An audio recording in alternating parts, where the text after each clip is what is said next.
a nossa live na semana passada, que esse projeto é uma proposta do Departamento de Educação Inclusiva e do Grupo de Trabalho dos Núcleos de Apoio às Pessoas com Necessidades Específicas, os NAPNs dos campos, né, dos nossos 14 campos. Esse grupo de trabalho é integrado pelos representantes destes núcleos. Então, estes núcleos se configuram como espaços coletivos, tendo por finalidade realizar estudos, pesquisas, bem como propor e acompanhar a execução das políticas de promoção à equidade das pessoas com necessidades específicas. E também é importante destacar a singularidade que esses núcleos trazem enquanto campos, né, oriundos das diferenças regionais e sociais, de onde eles estão inseridos, e também considerando as distâncias geográficas que se configuram, né, como de extrema relevância para definir os caminhos que devemos seguir enquanto instituição, tendo como escopo a permanência e a plena participação na formação acadêmica dos nossos estudantes. Sabemos que o acesso é garantido pelas políticas inclusivas, né? Mas nos interessa, enquanto instituição, garantir a permanência e a plena participação. Nesta segunda edição, nós, então, nos propomos a debater e refletir sobre as temáticas do planejamento educacional especializado, realizada no dia 26, né, de 8, e hoje, né, caminhos possíveis, né, a partir da certificação diferenciada ou a terminalidade específica, né, enfatizando a necessidade de olhares atentos frente à chegada desses estudantes, quanto à equidade de seus direitos. Os temas dessa edição surgiram de nossos estudos e pesquisas, né, do grupo de trabalho dos NAPNs, buscando avançar em conhecimentos, em concepções, em trabalho, e também nesse desafio que se aponta, né, como a certificação dos nossos estudantes com especificidades. Dando prosseguimento, então, a esse momento de abertura, eu passo a palavra para o nosso reitor, Flávio Barbosa Nunes. Boa noite, Flávio, seja bem-vindo. Boa noite, Rosane, boa noite a todos e a todas que nos assistem nesse momento pelo nosso canal do YouTube. Deixar nossa saudação, né, ao Leonardo Cabral, nosso palestrante da noite. Seja muito bem-vindo, Leonardo. Nossa saudação para ti, né, Rosane, para o Marcelo também, que vai estar aqui fazendo a mediação desse momento. E, enfim, né, deixar nossa saudação para todos e a todas aí do IFSU e de outras instituições que nos acompanham nessa noite. Estivemos aqui na semana passada, na abertura do segundo diálogo sobre inclusão na educação profissional, né, experiências e perspectivas, nessa iniciativa tão importante da instituição, uma iniciativa que uniu, né, os nossos NAPNs e a nossa DP, nosso Departamento de Educação Inclusiva, para que possamos continuar aprofundando as reflexões e a importância e a forma como avançarmos nas questões da inclusão. Então, esse é um momento importante para a instituição, é um momento importante para a gente fazer essas reflexões e podemos buscar caminhos, né, para avançar. Sabemos que o IFSU tem muito que avançar na questão da inclusão, estamos numa caminhada e quanto mais, então, podermos aprofundar a temática, poder encontrar esses caminhos junto com todos, melhor será. Eu também quero destacar aí a importância da realização desse segundo diálogo sobre inclusão, no sentido do momento que estamos vivendo, né? Quando temos uma manifestação do nosso Ministério da Educação contrário ao processo de inclusão que estamos realizando ao longo dos últimos anos, né? Buscando, sim, a inclusão e não a exclusão, né? E o quanto é importante reafirmarmos essa nossa essa nossa defesa de que, sim, é preciso fazermos esse processo de inclusão.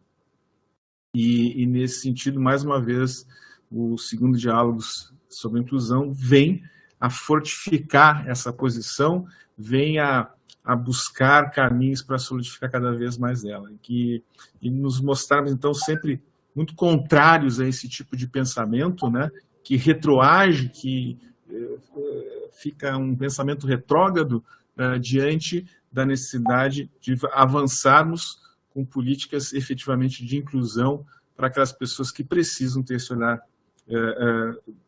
diferente para se adaptarem ao nosso meio. Então, a proposta da temática que o Leonardo vai trazer hoje é importante porque mostra a necessidade de nós nos adaptarmos também a essas pessoas que estaremos recebendo. Então, é importante que saibamos quais os caminhos, quais os melhores caminhos para poder fazer essa adaptação também na questão dessa certificação. Então, eu quero desejar um ótimo encontro para todos e todas, que a gente possa aproveitar ao máximo, e como disse, repetir mais uma vez, não custa, podemos avançar no processo de inclusão dentro do IFSU.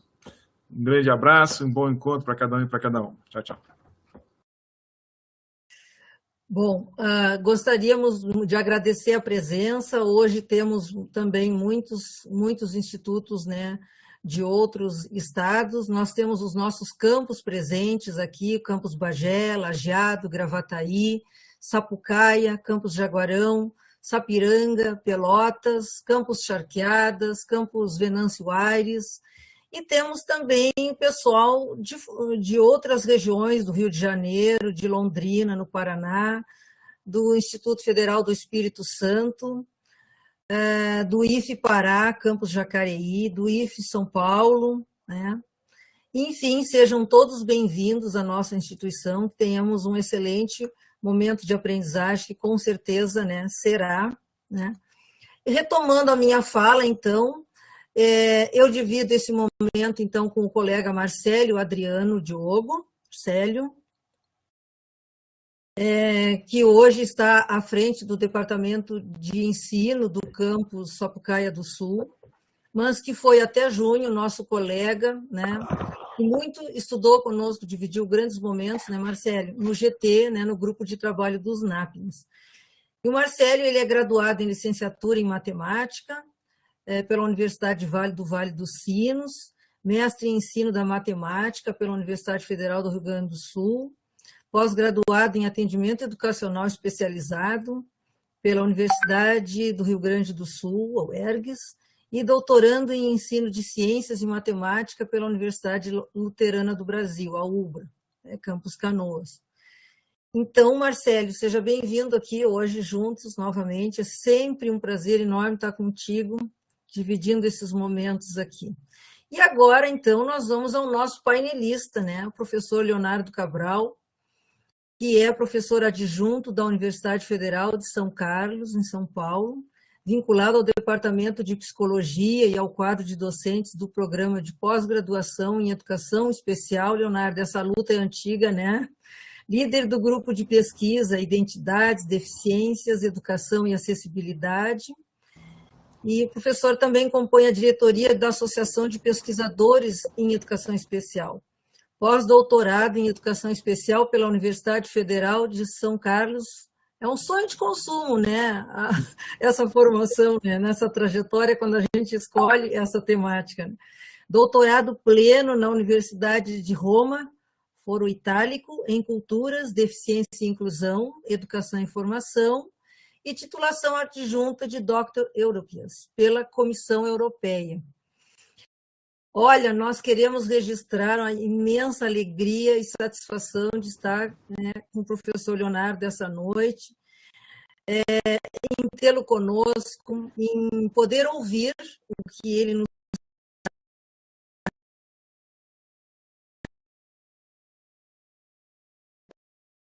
manda, né, que a gente consegue visualizar. E para além das universidades, né, onde o professor Leonardo atua, que é na UFSCar, e as demais, né, ele tem sido uma referência em âmbito nacional e principalmente para a rede federal de educação, né, os institutos federais, quando o tema é a garantia dos direitos das pessoas com deficiência. E principalmente essa temática que nos é tão desafiadora, que é os caminhos possíveis que temos, né, para além da terminalidade específica ou da certificação diferenciada. Então, professor, seja bem-vindo mais uma vez e estamos aqui. Nós vamos fechar a câmera para lhe deixar à vontade, né, Marcelo? Vamos?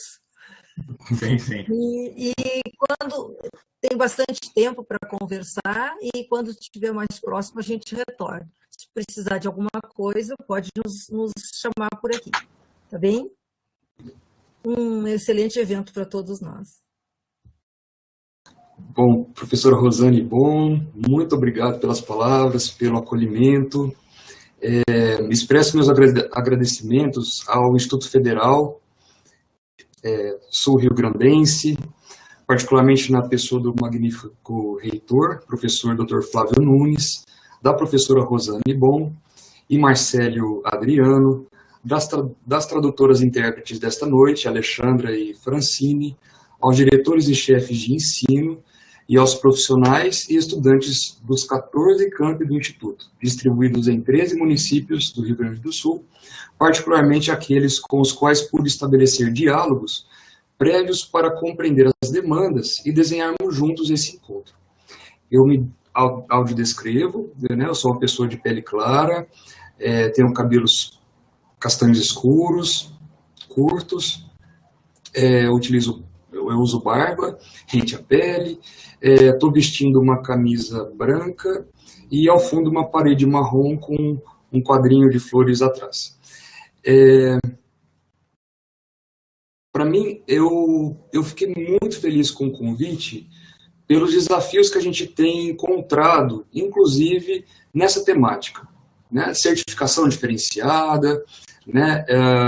Terminalidade específica, o quanto que isso tem provocado as inquietações, os docentes, técnicos administrativos e os estudantes na trajetória acadêmica, né? Na trajetória universitária, né? Eu sou de uma universidade e para mim vai ser um desafio também, eu tive que ler também a respeito dos institutos federais, porque tem configurações muito distintas quando a gente pensa na universidade e quando a gente pensa nos institutos federais. Então, eu tentei ter todo o cuidado do mundo assim, para poder tentar compreender o cenário de vocês. Agradeço o acolhimento da Rosane Bon e da sua equipe inteira, né, e inclusive de todos os profissionais desses 14 municípios que a gente comentou, que se dispuseram em se reunir comigo para apresentar a realidade de vocês. Então, com muito respeito que eu falo, de um lugar de fala diferente do de vocês, mas a gente conflui aí com o mesmo propósito, o mesmo objetivo. Fundamentalmente, o que provocou o nosso encontro foram as inquietações que instrumentos, como certificação diferenciada, temporalidade diferenciada, certificação intermediária, terminalidade específica, têm trazido aos profissionais que atuam junto a pessoas com deficiências, transtornos globais do desenvolvimento, altas habilidades e ou talentos. Alguns denominam superdotação, né? Considerando essa inquietação, né, que tem constantemente sido evidenciada por diversos profissionais, passei os últimos tempos me aprofundando em algumas leituras relacionadas a currículo e didática para o desenvolvimento de competências e habilidades na educação superior. Então, autores como Marilena Chauí, Sadao Omote, Sacristán, Libânio, Lucchesi conduziram as minhas reflexões de hoje. Então, minha fala aqui não foi preparada para colonizar a escuta de vocês. Meu propósito nesta noite é convidar a todas e todos que assistem a essa live a caminhar junto comigo nesse ensaio reflexivo. Eu inicio a minha fala relembrando que atuar na educação superior é um compromisso ético-político, por ocorrer no contexto das relações sociais onde se manifestam as singularidades, as identidades e as diferenças de estudantes, dos técnicos administrativos, dos docentes e dos gestores. Considerar, portanto, marcadores sociais como raça, gênero, sexualidades, etnia, nacionalidade, condição de moradia, tais como pessoas de populações de assentamentos, ribeirinhas, comunidades e também condição socioeconômica, com o desafio, porém, de não fixá-las como um fim neles mesmos. Não é porque uma pessoa tem deficiência enquanto marcador social que ele não tende a ter um estigma socialmente reducionista e capacitista. Inclusive, a pessoa com deficiência pode trazer consigo diversas condições concomitantes. Ser indígena, ser preta, ser rica, ser pobre, ser da população LGBTQIA+, e dentre outras condições identitárias. Sendo assim, descentrar as identidades é necessário considerando a perspectiva sócio-histórico-cultural e sócio-biopsicológica dos sujeitos. Então, não é apenas colocar a pessoa com deficiência no centro da discussão, mas fazer um ambiente, construir uma possibilidade de um ambiente coletivo para propiciar a participação direta dessas pessoas, mas fazer com elas e não para elas. Contudo, pode estar levando à preocupação extrema dos atores das instituições da educação superior brasileiras no processo de formação e de diplomação de pessoas com deficiências, as quais, graças às políticas de ações afirmativas voltadas para o equacionamento de prejuízos históricos, têm ingressado em maior número nos últimos anos nesse nível de ensino.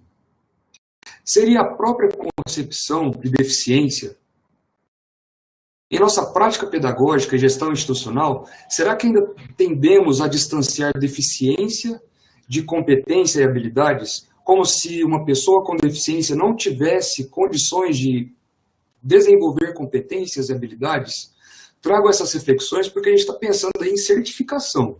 É por isso que eu estou provocando um pouco o debate, para a gente conseguir aí pensar talvez em outras possibilidades para além desse instrumento, que pode ser um instrumento, se não bem utilizado, pode ser um instrumento perigoso, né, para reforçar estigmas, para reforçar também uma perspectiva de que a instituição ela pode estar negligenciando de alguma forma uma adequação que precisa ser feita no currículo, né, e não manter o currículo como está e chegar no fim de uma trajetória e carimbar um certificado diferenciado, né, e isso pode reforçar estigmas não só na universidade, mas também no mundo do trabalho, inclusive.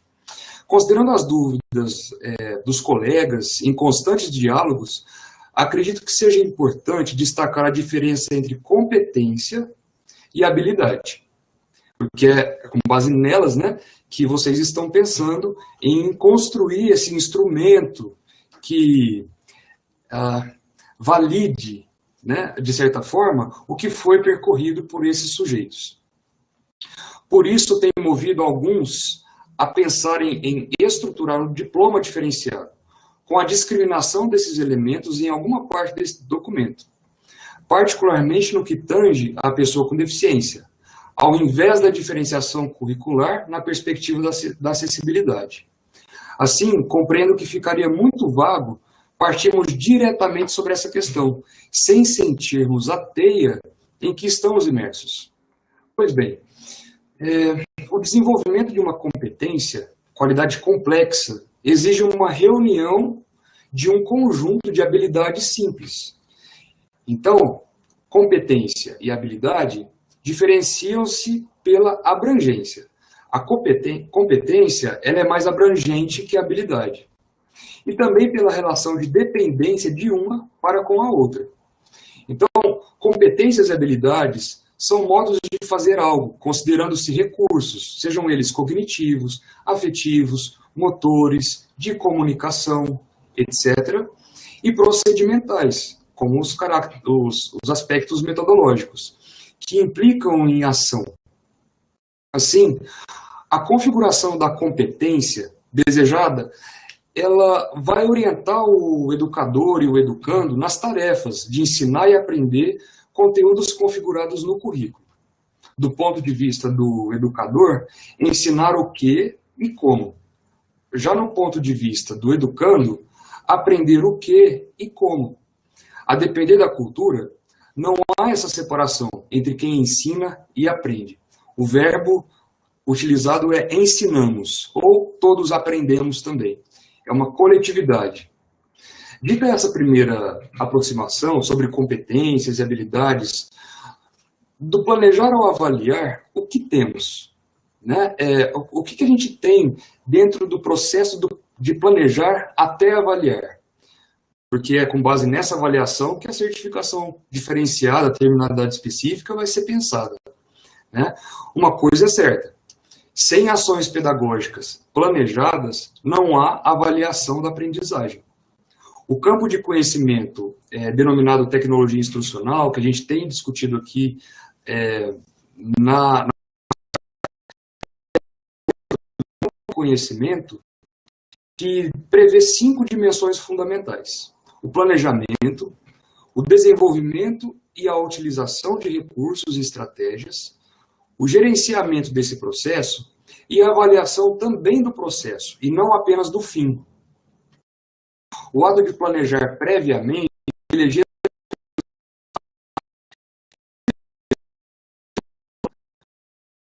o encontro com as identidades e diferenças ocorre. Na educação superior, infelizmente, pratica-se mais exames do que avaliação, replicando condutas decorrentes do abuso dos exames em nossas vidas. Né? Importa, portanto, romper com essa lógica e compreender o ato de avaliar como uma oportunidade de investigação, para compreender, descrever e qualificar as condições prévias do contexto para fundamentar as intervenções necessárias. Para isso, os atores envolvidos precisam de disposição psicológica para as inter-relações pessoais e para o acolhimento da realidade, valendo-se também do corpo teórico e de instrumentos.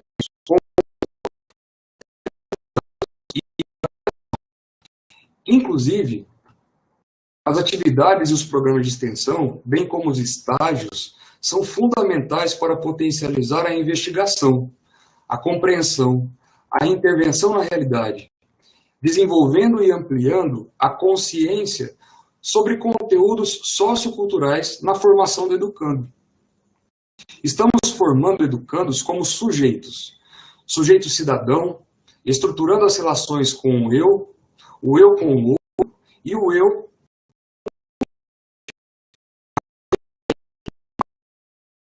faz, entre o que pensa e o que faz.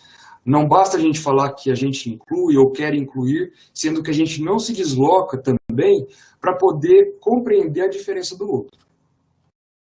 É muito importante, no início da aula, de uma disciplina, de um programa, né, um conteúdo programático, a gente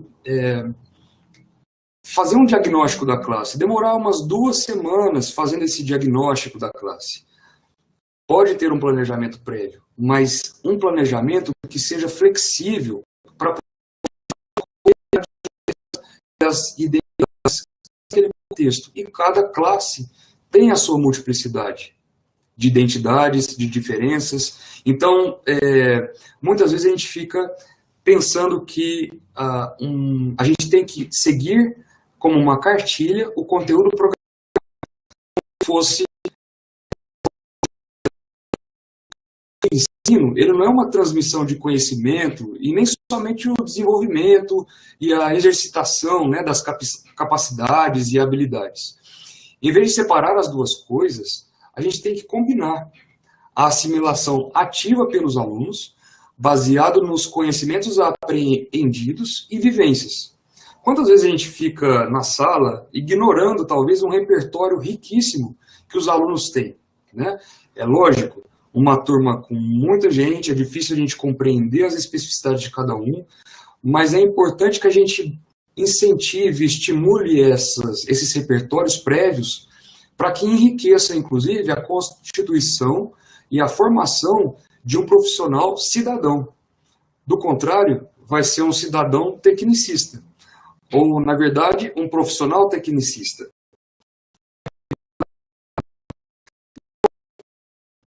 Compreendo que as atividades, como eventos, como esse que a gente está fazendo hoje, né, oficinas e programas de extensão, ainda estão muito desarticulados. Falta a convivencialidade nas instituições da educação superior. A fragmentação dos saberes e da atuação profissional tem impactado diretamente sobre as potências da aprendizagem ativa na perspectiva interdisciplinar. Vou falar mais lento, Alexandra, me desculpe, vou falar mais lento.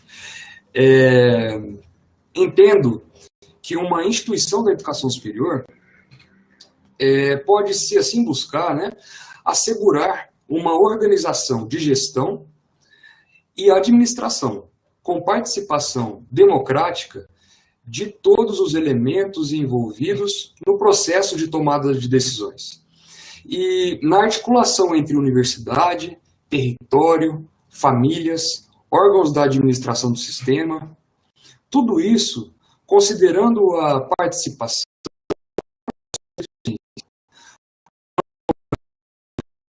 como eu disse lá no início, mas possibilitando que seja parte de uma rede cooperativa, com relações dinâmicas, intervetoriais e não hierárquicas e propositivas. Afinal, assim como o lema do movimento, né, dos Disability Studies, já apregoava, né, nada sobre nós sem nós. Né? Então não tem por que a gente decidir pelas pessoas com deficiência, mas precisamos envolvê-las, identificando inclusive estratégias de comunicação com essas pessoas a depender das suas especificidades. Daí, expõe assim uma provocação, inclusive a mim mesmo. Né? Vocês já ouviram falar de coensino, né? Por exemplo, onde dois professores atuam juntos, como ocorre na educação básica. Será que o coensino poderia ser desenhado como uma possibilidade na educação superior, na perspectiva interdisciplinar? Será que dois docentes conseguiriam se desterritorializar e construir relações com outros saberes? É por isso que compreendo a potência de projetos de pesquisa e extensão em parcerias interdisciplinares e intersetoriais, com o envolvimento direto dos técnicos administrativos e gestores. A cooperação deveria compor os pactos éticos do educador, ao menos na prática do planejamento e da avaliação da aprendizagem. Pois bem, e o que tudo isso tem a ver com o currículo? Né? Observe, eu não estou aqui falando do currículo vitae, né? Do documento em que se reúnem dados relativos às características pessoais, formação, experiência profissional, trabalhos realizados, por um candidato, uma candidata a emprego. Ainda que o assunto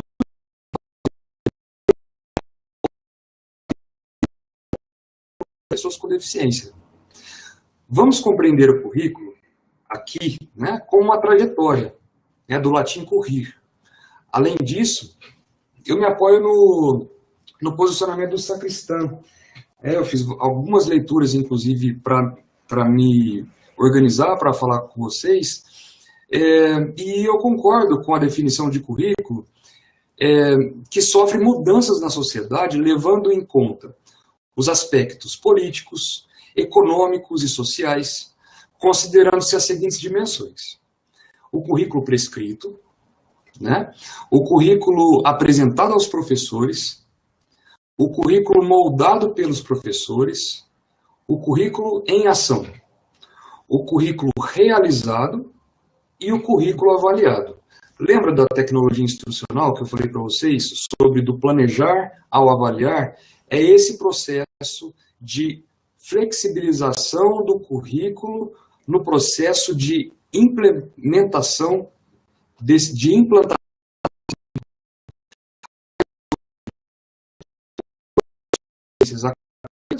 tendo como base experiências que apoiam a construção da ponte entre teoria e ação. Então, o currículo pode ser entendido como configurador da prática, né? Sendo assim, questiono, será que há uma seleção cultural do currículo? Vocês estão percebendo onde eu quero chegar, né? Eu quero levar vocês, né? Na verdade, quero convidar vocês a caminhar com essa preocupação sobre qual o impacto da certificação diferenciada. Quais os impactos trazem a terminalidade específica? Será que a certificação diferenciada não seria direcionada por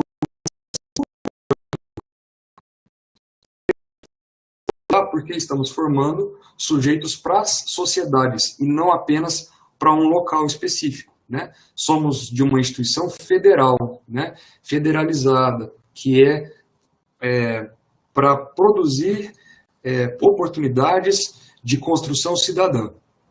Então, vamos lá. Qual a relação entre currículo e competência? Lembram que eu falei da competência, que é mais ampla do que as habilidades, e aí a gente pensa, como é que eu posso desenhar um currículo atrelada à avaliação de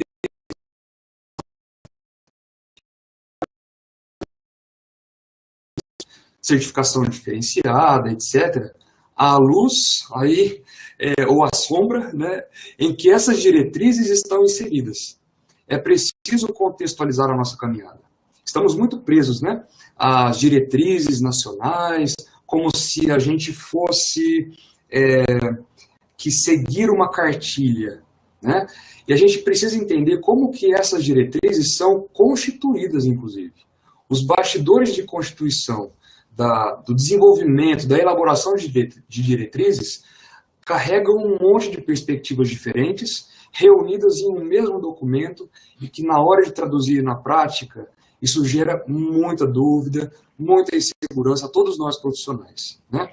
Então a gente precisa aí pensar com cuidado até que ponto a gente segue à risca as diretrizes e como a gente pode trazer as diretrizes para o nosso contexto e traduzir aquilo para a nossa realidade de uma maneira que não fira os direitos das pessoas envolvidas naquele ambiente, não apenas das pessoas com deficiência, mas de todos os envolvidos.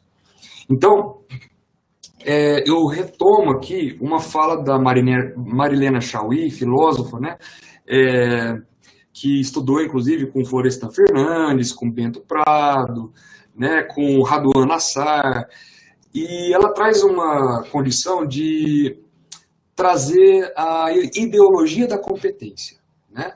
Ela levanta que essa ideologia da competência, que é o que a gente está querendo colocar no verso do diploma, né, da certificação da pessoa com deficiência, ela teve origem e disseminação internacional lá no período fordista, né, mas foi traduzida no Brasil como a mais nova manifestação ideológica do autoritarismo neoliberal brasileiro.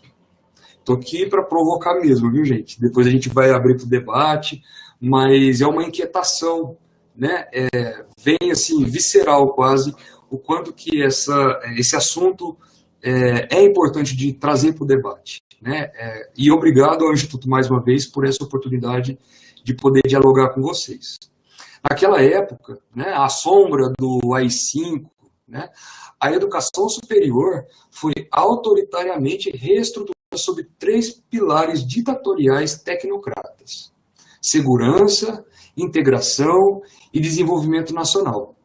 E foi nessa perspectiva que a concepção de competência nesse nível de ensino foi dividida entre gerência científica e trabalho especializado, entre competência dos administradores, agora vai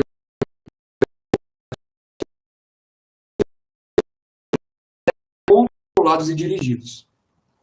A educação superior, então, retoma uma organização segundo o modelo fordista, dirigida por administradores competentes e controlada para executar as diretrizes da produção cultural e econômica. E nós somos os executores que não necessariamente somos envolvidos nos poderes, nos elementos e nos movimentos de decisão. Assim, a ideologia da competência concentra-se na análise de duas instituições determinadas, a educação superior e a indústria cultural. Olha o perigo disso. Quando a gente pensa numa certificação diferenciada, numa terminalidade específica, a gente está retroalimentando a indústria cultural e valendo-se da educação superior como uma instituição legitimadora dessa retroalimentação. Então, a tecnociência, entre aspas, né, mais avançada e a cultura de massas mais estúpida tem uma lógica comum que lhes é dada não apenas pelos interesses da classe dominante, mas pelo processo de fragmentação social,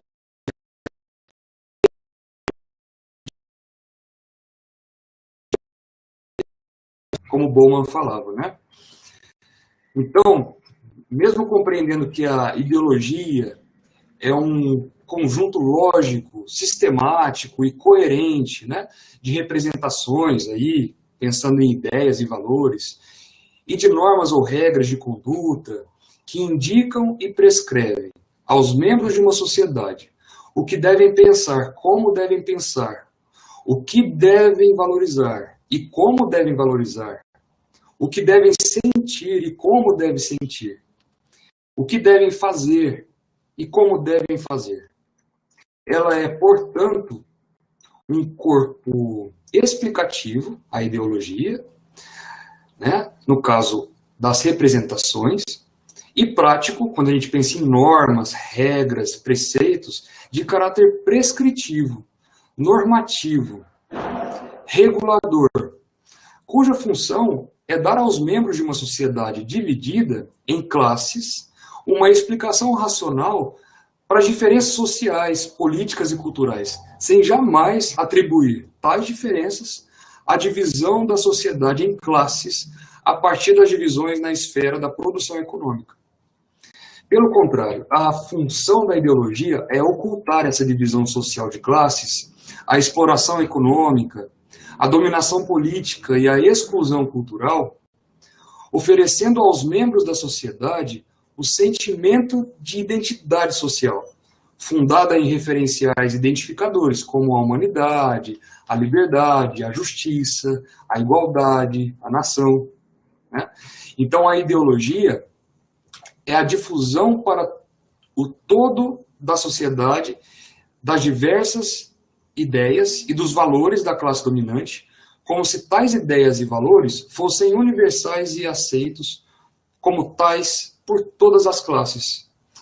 Então, será que não estamos buscando uma ideologia de currículo? Eu trago aqui o conceito de ideologia, retomo a questão do currículo para provocar um pouquinho novamente sobre a questão da terminalidade específica, sobre a certificação diferenciada. Marilena Chauí diz, né, entre aspas, aqui eu coloco: não somos produtores de cultura somente, porque somos economicamente dependentes ou porque a tecnocracia devorou o humanismo, ou porque não dispomos de verbas suficientes para transmitir conhecimentos, mas sim porque a educação superior está estruturada para, entre aspas, dar a conhecer para que não se possa pensar, adquirir e reproduzir para não criar, consumir, em lugar de realizar o trabalho da reflexão. Conhecemos para não pensar. Tudo quanto atravessa as portas da universidade só tem direito à entrada e permanência se for reduzido a um conhecimento, isto é, a uma representação controlada e manipulada intelectualmente por aquelas organizações que eu falei para vocês anteriormente.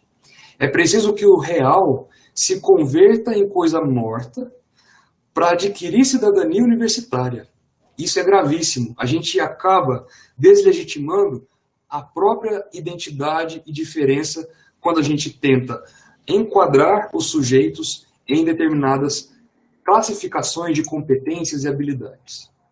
Assim, estamos em um cenário onde o processo de formação profissional, que não forma sujeitos reflexivos, capazes de exercer sua liberdade de pensamento e ação, mas mão de obra qualificada pela assimilação de conhecimentos técnicos a serem oferecidos no mercado de trabalho.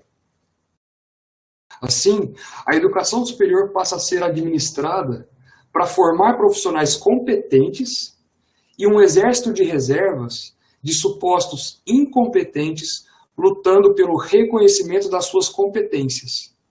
Isso, mais uma vez, é uma provocação para a gente repensar o quanto que a gente está reproduzindo uma lógica para retroalimentar aí a questão de mercado. E esquecendo a cidadania, a individualidade, a identidade e as subjetividades.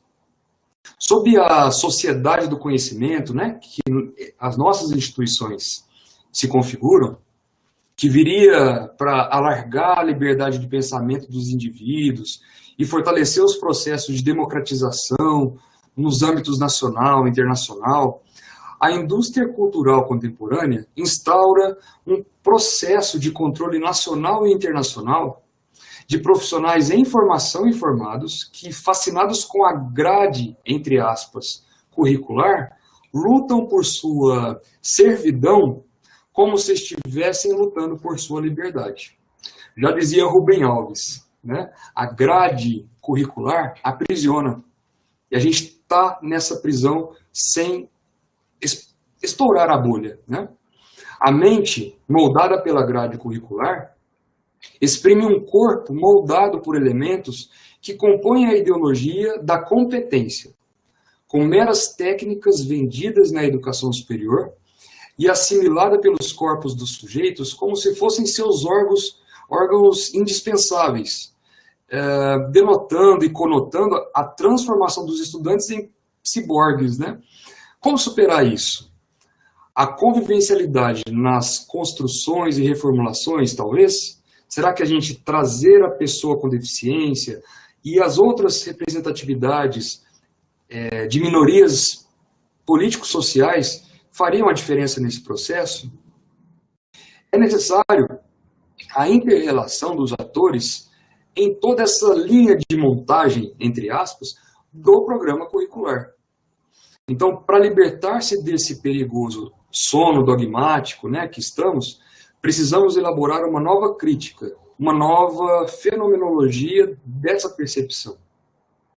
Então, o risco de reforçar uma instituição com lógica própria, de funcionar por si mesma, independentemente da vontade da decisão de seus membros, é enorme. E é o que estamos fazendo, inclusive, na elaboração de editais de ingresso. Quantas vezes a gente envolve pessoas com deficiência para discutir o próprio edital, que já estão na instituição?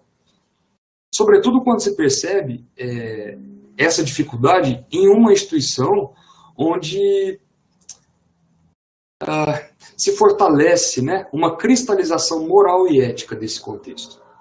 Então a lógica ainda é a de demarcar quem possui o conhecimento das ações a serem realizadas e quem são as pessoas competentes para realizá-las.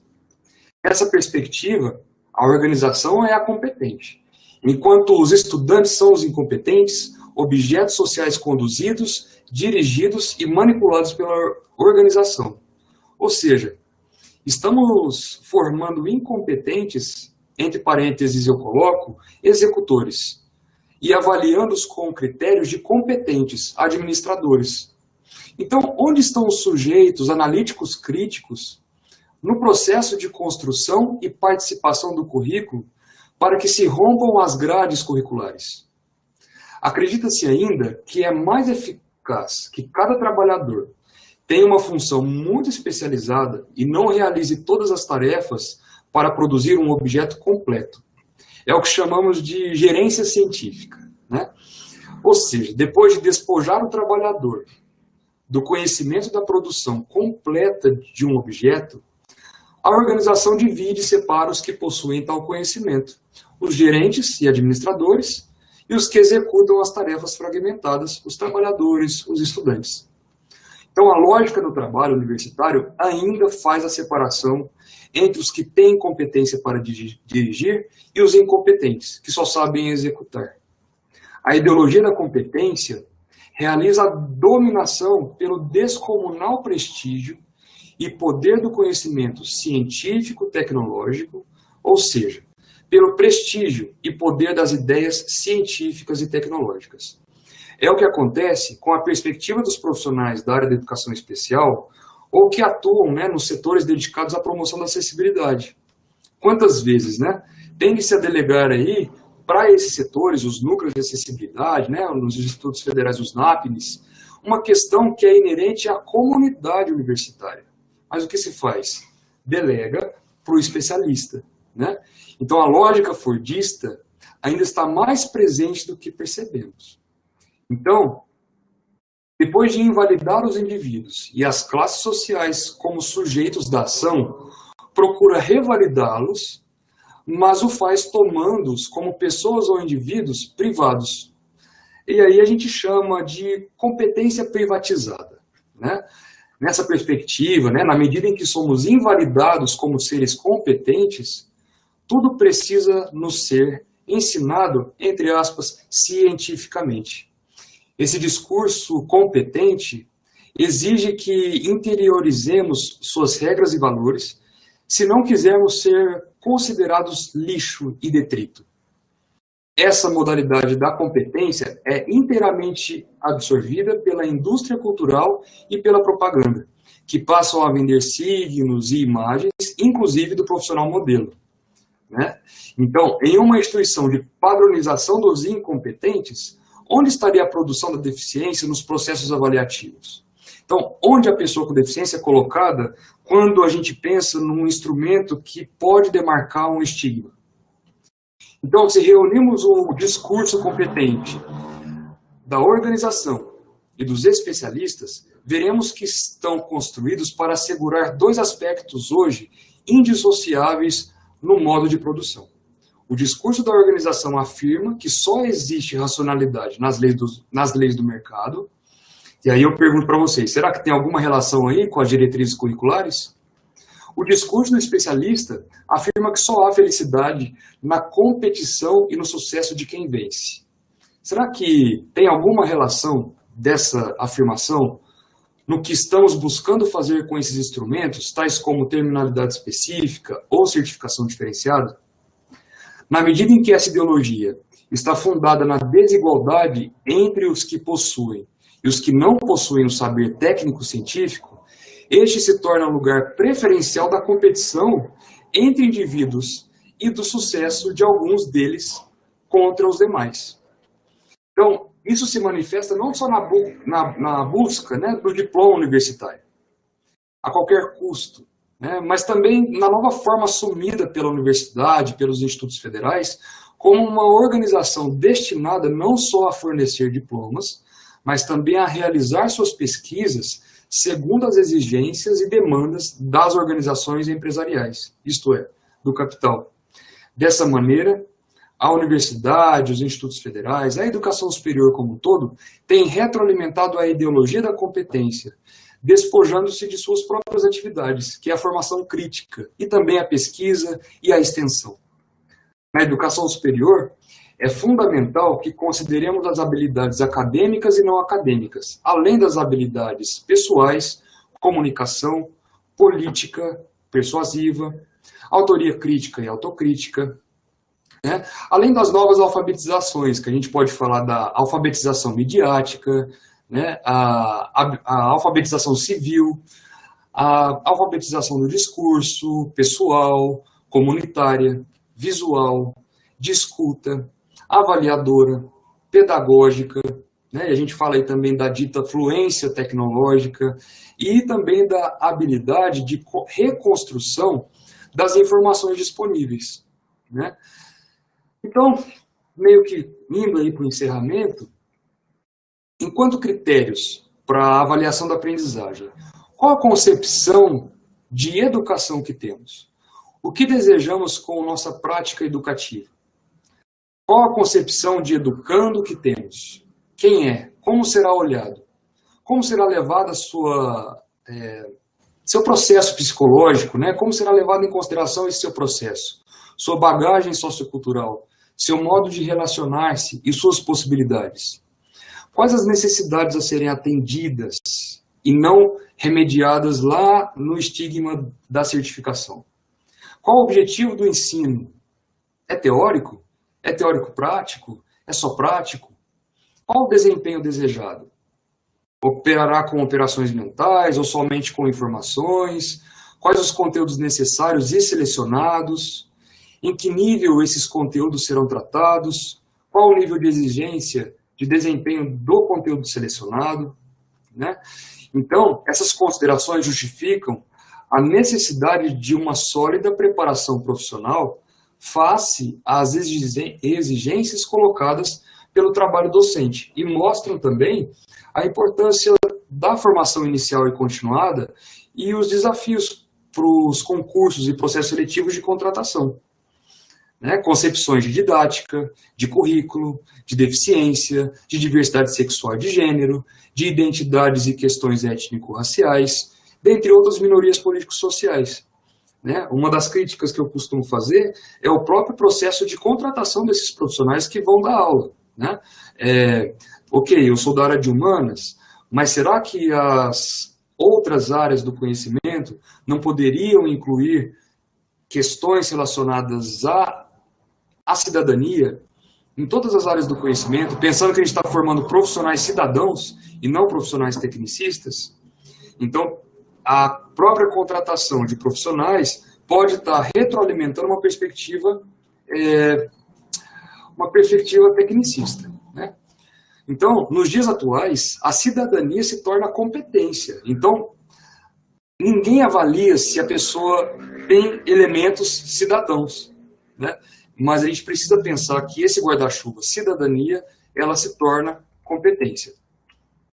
Então, a questão ao invés de que eu costumo defender, com muita leitura e diálogo também, e na prática aqui no UFSCar, que a gente não está pensando num processo de diferenciação lá no certificado.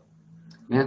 Se for feito registro sobre competências e habilidades, que seja feito no diploma acadêmico de todos, e não somente das pessoas com deficiência. Do contrário, isso pode se configurar como discriminação com base na deficiência, que inclusive é crime tipificado pela Lei Brasileira de Inclusão, o Estatuto das Pessoas com Deficiência. Então, quando a gente percebe que a gente está indo por um caminho de certificar, se isso entra no sistema, corremos o risco de acomodar o próprio sistema, de não se pensar em replanejar, em ter uma autocrítica sobre o seu planejamento, o desenvolvimento, a utilização de recursos e estratégias, o gerenciamento dos tempos e dos espaços e dos instrumentos e procedimentos de avaliação. Né? Então, isso a gente acaba por pensar aí, né, que as diretrizes nacionais educacionais, né, as vigentes, aproximam-se dessa concepção. Né? Elas preveem nessas diretrizes a possibilidade de adoção de práticas de adequação, aí usam termos como adaptação, que aí eu tenho algumas críticas sobre esse termo, flexibilização, aceleração curriculares. Né? Mas isso pode estar sustentando, né, a proposição de currículos que tendem a se afastar da perspectiva biopsicossocial. Isso ocorre à medida que os próprios estudantes com algumas especificidades, que deveriam ser respaldados pela atuação cooperativa dos professores, dos outros profissionais e por seus pares, tendem a ser marginalizados ou excluídos de processos fundamentais, como o planejamento do currículo, processos esses que deveriam ser coletivos e democráticos. Simultaneamente, docentes, discentes, gestores, familiares e equipes multidisciplinares podem, isolada ou coletivamente, potencializar estereótipos e situações de discriminação negativa e de vulnerabilidade se não tomar cuidado. Né? Então, essa inter-relação, né, a gente precisa compreender como que isso pode se dar no Instituto Federal. Conversando com a professora Rosane Bom e com o Marcélio, com as equipes, né, os setores, inclusive os setores de certificação a divisão, né, que tem para certificação nas instituições, a gente percebe que é possível construir uma lógica de adequação nos programas das matrizes curriculares, dialogando também com o processo de certificação, mas para todos, e não somente para as pessoas com deficiência. Se formos adotar, de certo modo, algum tipo de registro sobre as competências e habilidades adquiridas por aqueles sujeitos durante o curso, que isso seja feito para todos os alunos, sem distinção. E que as avaliações também retomem aí uma possibilidade de ressignificação da prática docente. E isso todo mundo se desloca. O docente se desloca, os estudantes se deslocam, os técnicos administrativos se deslocam e a gestão também. A gestão se desloca muito para poder compreender como que pode ser atendida essas especificidades. Por quê? O capacitismo ele é estrutural, né? Fechando a fala, o capacitismo estrutural, historicamente constituído por atitudes, né, cotidianas, incitadas por concepções e representações negativamente discriminantes, potencializam e deslegitimam a participação social das pessoas com deficiência, ao distinguir corpos capazes de corpos não capazes. Daí o perigo de certificação diferenciada para as pessoas com deficiência. Porque quem tem esse diploma, essa certificação, vai ter o estigma social de ser lido como corpos não capazes em algumas coisas e corpos capazes naquelas que estão registradas. Mas todos nós temos habilidades e competências que são subjetivas também. A gente desenvolve algumas habilidades e todos nós somos assim, né? Então, os alicerces dessa estrutura histórica, antropológica e sociológica têm sido ainda fortemente constituídos por concepções metafísicas e biologizantes da deficiência, em detrimento da perspectiva biopsicossocial, né? Então, se essas concepções, né, que a pessoa com deficiência não pode isso, não pode aquilo, né, começar, quer dizer, se fortalecer nessas instituições, a gente acaba por retroalimentar essa definição de padrões de normalidade na lógica neoliberal e na identificação impositiva de corpos desviantes, fundamentando critérios de controle social e econômico. Então, isso tem ocorrido ainda com base em outros marcadores sociais interseccionantes, como raça, etnia, sexo, identidade de gênero, orientação sexual, escolaridade, profissão e ou classe social. Então, pessoal, constituindo aí, né, na verdade, eu percebo que a ansiedade nossa é grande para entender qual caminho tomar institucionalmente, porque eu sei, conversando inclusive com algumas pessoas, inclusive agradecendo aí, né, os diálogos de alguns colegas, como a professora Andréa Poleto, a professora Carla Vilaronga, né, que eu costumo dialogar para compreender esses cenários, né, eu compreendo que vocês estão adotando a certificação, né, tudo bem, desde que isso seja colocado em discussão novamente, para ver que é assim constantemente. A gente faz estratégias e a gente faz uma avaliação heurística, né, que a gente chama, que a gente coloca em avaliação um ato com os atores que estão se valendo daquelas iniciativas institucionais, né? Então, tudo bem eu ter diretrizes curriculares nacionais, tudo bem que algumas instituições colocam alguns instrumentos, mas a gente tem que retomar também a Lei Brasileira de Inclusão, que se colocada como lente para ler a LDB de 96, onde está escrito sobre a terminalidade específica, a gente vai perceber que a terminalidade específica no contexto atual é discriminação com base na deficiência. Então, paro aqui um pouquinho as minhas reflexões e, na verdade, eu agradeço a oportunidade de ser provocado, né? De ser provocado e de me fazer pensar. Eu passei o fim de semana retomando muitas leituras para poder trazer, né, porque não é meu lugar de fala no sentido de estar no Instituto Federal, mas foi um exercício, está sendo agora ouvir vocês e tentar entender quais são as dúvidas e provocações de vocês e também em relação a mim, para a gente conseguir compreender como que a gente pode encontrar meios termos aí, desde que esses meios termos não deslegitimem o direito da pessoa com deficiência em conviver com equidade no processo de formação e no reconhecimento dessa sua formação, e não na flexibilização, né, como estratégias talvez muito perigosas. Agradeço mais uma vez e sigo à disposição.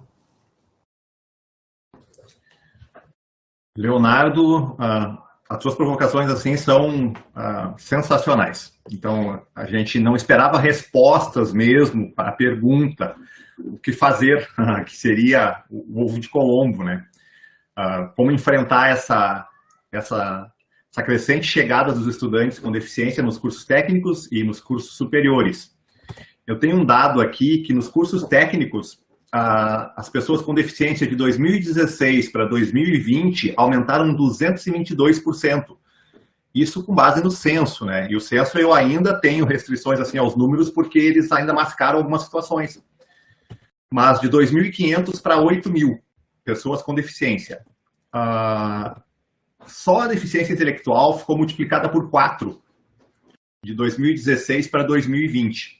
Então, são números assim que provocam inquietação, mas provocam também alegria, porque antes os estudantes invisibilizados ao final do ensino fundamental ganham um espaço para continuar seu desenvolvimento, né? Seja na educação técnica, seja na educação superior. Nos cursos técnicos, a chegada se potencializou a partir da Lei de Reserva de Vagas de 2016. Elas possibilitaram, assim, uma continuidade da formação desses estudantes. É inquietante, é claro, a chegada dos estudantes, porque nos desestabiliza.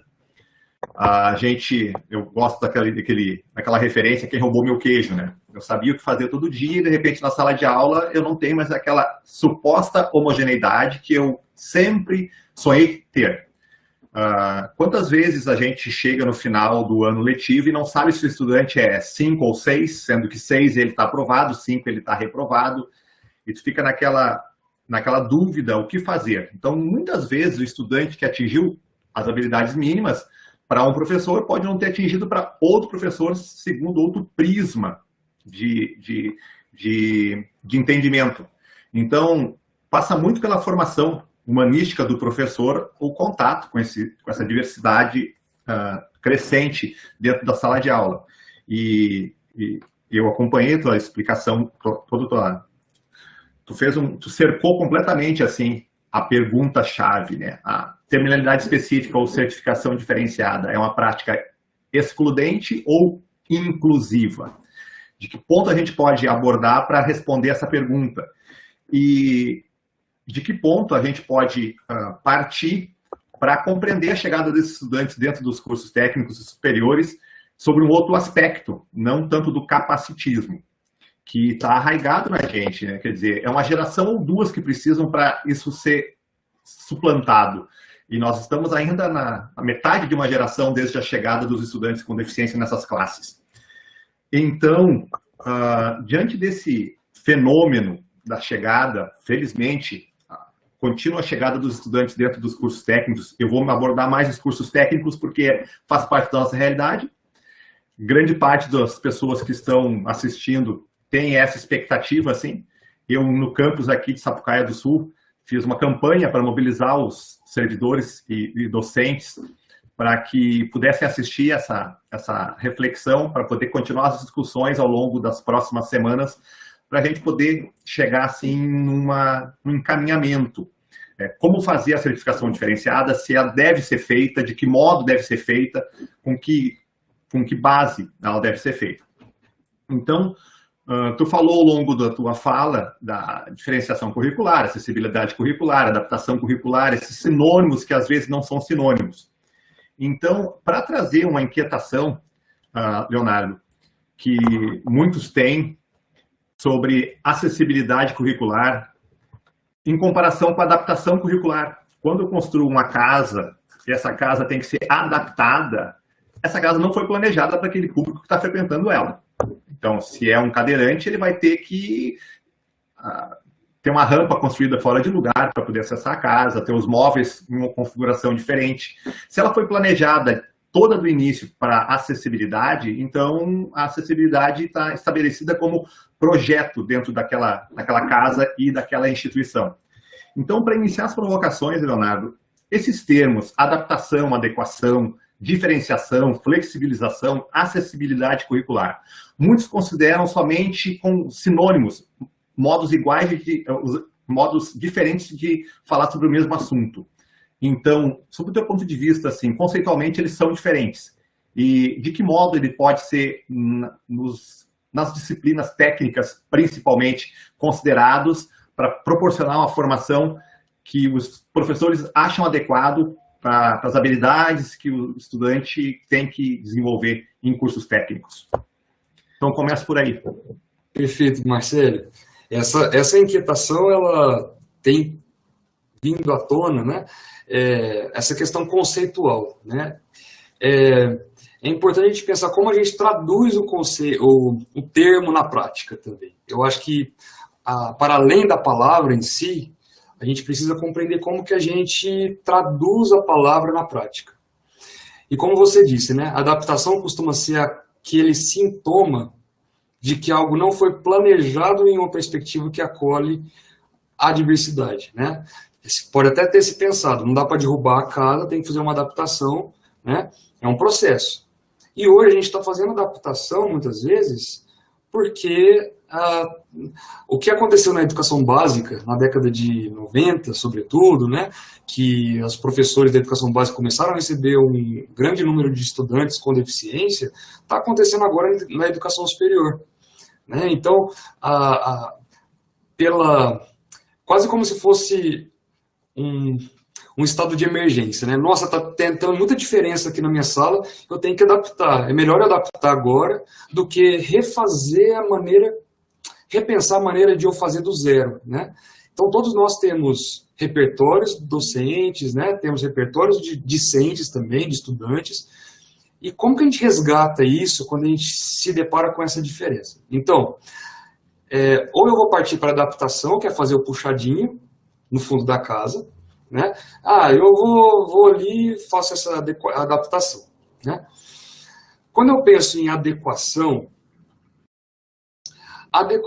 ela acaba sendo perigoso falar adequação, porque às vezes eu falo adequação para aquele estudante. Se a adequação é para o contexto, tranquilo. Mas geralmente a gente pensa, eu vou adequar o currículo para essa pessoa. Então a gente sempre finaliza a nossa prática centralizando sobre o sujeito. Enquanto que muitas vezes a centralização, ela não necessariamente é só sobre a pessoa com deficiência, ela é dinâmica. Então, às vezes, é sobre o docente, que precisa de ferramentas, é sobre o técnico administrativo, sobre o gestor. Então, quando a gente fala de acessibilidade curricular, a gente está falando dessa engrenagem para a trajetória. Então, não é pensar que é só o docente que vai dar conta, ou só o aluno que vai dar conta, ou não. Ou é um problema do gestor, ou é um problema do NAPNE, que muitos lugares acreditam. Essa questão, vamos mandar para o NAPNE. E aí, se o NAPNE os NAPNEs não se configuram como pivôs institucionais, e não como catalisadores ou melhor, amortecedores, né? Eles não vão catalisar institucionalmente os caminhos, dentre outros setores também. Então, o setor de certificação, né? Aqui a gente chama DIGRA, né? Divisão de Registro Acadêmico, né? Então, a gente tem essa gestão e registro acadêmico. A gente tem esse setor. Se eu penso tudo isso lá no curso, isso não é passado para a instituição, fica uma discussão local, mas que não muda a moral e a ética institucional. Então, quantas vezes a gente ouve falar, mas ainda bem que não veio para o meu curso, ainda bem que foi lá para o outro. Então não é problema meu agora. Mas se é aquele curso que está recebendo a pessoa com deficiência, que está se deslocando para pavimentar uma possibilidade de não partir para uma adaptação, mas para uma diferenciação desse currículo na perspectiva da acessibilidade. Então, quando a gente fala de flexibilização, depende também. Se eu flexibilizo no sentido de empobrecer o currículo, aí já é perigoso. Agora, se eu flexibilizo no sentido de diferenciar o currículo pensado, mas para desenvolver e averiguar, investigar processualmente, e não com exames, mas avaliando, né, como a gente falou, né, na apresentação, aí sim, a flexibilização e a diferenciação podem ter uma perspectiva positiva, né? Então, adaptação, já temos aí algumas críticas, mas é o que está acontecendo na emergência, né? No estado de calamidade repentina, entre aspas, repentina, porque quando a gente percebe a história das pessoas com deficiência, não é repentina, né? Então é direito nosso termos condições de trabalhar com esses indivíduos, mas também é direito deles de terem a formação profissional e não terem um carimbo lá no final, porque o carimbo lá no final, o que significa? Aí eu vou falar aqui publicamente, né? O carimbo lá no final significa que, dependendo, a instituição ela negligenciou o processo na trajetória do aluno. Então, olha, eu tiro uma disciplina aqui, tiro outra ali, não adequo à própria disciplina, porque é mais fácil tirar uma disciplina do que o aluno fazer. E aí, o que eu faço? Aí isso é adaptação, né? Aí eu faço puxadinho, que é reduzir o conteúdo para esse aluno, no sentido de disciplinas, não é nem o conteúdo programático de uma disciplina. Reduz disciplinas e lá no fim fala, olha, fez essa, essas outras não se adequaram para essa pessoa. Como se as habilidades, como se as competências e habilidades não fossem múltiplas, né? Porque cada curso e cada disciplina tem um leque de possibilidades. Só que a gente está na grade curricular. Por isso que eu trouxe a provocação do Rubem Alves, né? A gente precisa sair. É estranho pensar na grade curricular, porque a gente se aprisiona. Então, é mais difícil flexibilizar. Não sei se eu consegui responder, Marcelo. Assim, dialogar, na verdade. Perfeitamente. É um diálogo, um debate, as respostas não são prontas, mas a reflexão é o que precisa para encaminhar as possibilidades que se avizinham, sem dúvida. E eu acho que um aspecto importante, né, na tua fala, Leonardo, a gente agradece muito todas as tuas palavras ditas aqui, né, nesse sentido, porque ela nos faz identificar o quanto nós precisamos ainda avançar nessas discussões, né, mas enfatizando, né, aspectos que não podem deixar de ser ponderados. Então, não é uma questão de ou faz terminalidade específica ou faz certificação diferenciada, né, mas sim é uma questão de como nós vamos olhar para o outro que está conosco, né? Como nós vamos nos organizar enquanto instituição educacional para romper essas barreiras que nós temos, que está, como disse o Marcelo, arraigada na nossa sociedade, né? E, infelizmente, nós temos uma sociedade que é racista, capacitista, misógina, enfim, né? E que a nossa instituição e todas as outras instituições não deixam de ter esse reflexo.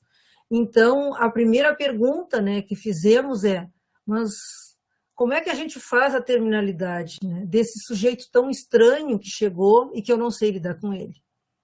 Então, e uma fala importante que tu traz, né, que eu gostei muito de que tu trouxesses essa reflexão, é nessa lógica fordista que tu coloca ali, né, e o quanto se delega, né, para o especialista, né, o quanto também, enquanto instituição, se pensa que, de repente, quando falamos em estudantes com necessidades específicas, nós estamos somente trabalhando com os núcleos de apoio às pessoas com com necessidades específicas. O quanto muitas vezes nos colocamos, digamos assim, né, do lado de fora desse processo. E o quanto precisamos ainda desse debate, né? Nós ainda não decidimos, enquanto instituição, qual o rumo tomar, embora a gente tenha a clareza que a terminalidade específica ela é esse carimbo, né, que tu muito bem colocas. Mas nós, ao longo dos nossos estudos, né, Marcelo, nós entendemos exatamente isso, que nós não que é muito mais difícil do que se pensa, que tem um processo muito longo aí, né, para pensarmos, para ponderarmos, para refletirmos, para que possamos tomar uma decisão enquanto instituição, né? Nós, desde 2017, nós vemos num aumento significativo do número de matrículas. Hoje nós temos uma média de 280 estudantes, né, com necessidades específicas ou com especificidades educacionais.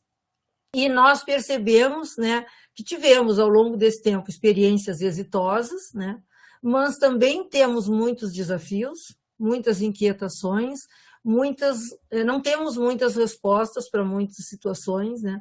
Ao longo do tempo se vai avançando nos conceitos e nós vamos nos apropriando daquilo que fazemos e que não devemos fazer, ou a instituições como um todo, não somente o IFE, né? Isso nós percebemos quando pesquisamos sobre normas internas dos próprios institutos federais, sobre questão de terminalidade específica e certificação diferenciada, e percebemos que 9 institutos têm normativas internas, né, que regulamentam esse procedimento, mas que também percebemos que essas normativas não foram levadas a termo, porque diferentemente de colocar uma política no papel, está antes, né, olhar para esse sujeito, né?